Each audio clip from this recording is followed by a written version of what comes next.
and miracles. Jesus had just finished feeding over 5,000 people with only 5 loaves of bread and 2 fish.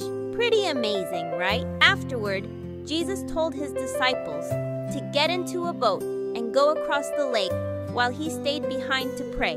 So the disciples climbed into the boat and started rowing across the water. The night was peaceful at first. But then the wind started to pick up. The waves grew bigger and stronger. Soon, the boat was being tossed around by a fierce storm. The disciples were scared. They rowed harder and harder, but it felt like they were getting nowhere. Suddenly, in the middle of the storm, the disciples saw something, or someone, walking toward them on the water. They panicked. "It's a ghost!" they cried out. Then they heard a voice, calm and steady. "Take courage, it's me. Don't be afraid." It was Jesus. He was walking on the water toward them. Peter, one of the disciples, called out, "Lord, if it's really you, tell me to come to you on the water."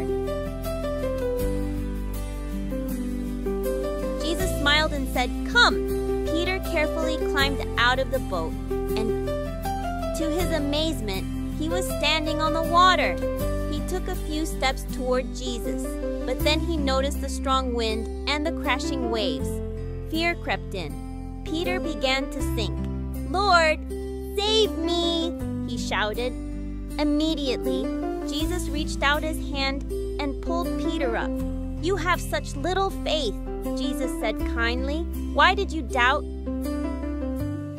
They climbed back into the boat, and as soon as they did, the wind stopped. The storm was gone.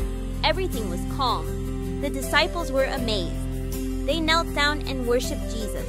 "Truly, you are the Son of God," they said. Jesus showed his disciples that they could trust him, even when things seem scary or impossible. And just like Peter, when we start to sink, Jesus is always there to reach out his hand and pull us back up. When you're afraid, remember, Jesus is always with you. Thanks for watching, and remember to hit the like and subscribe button.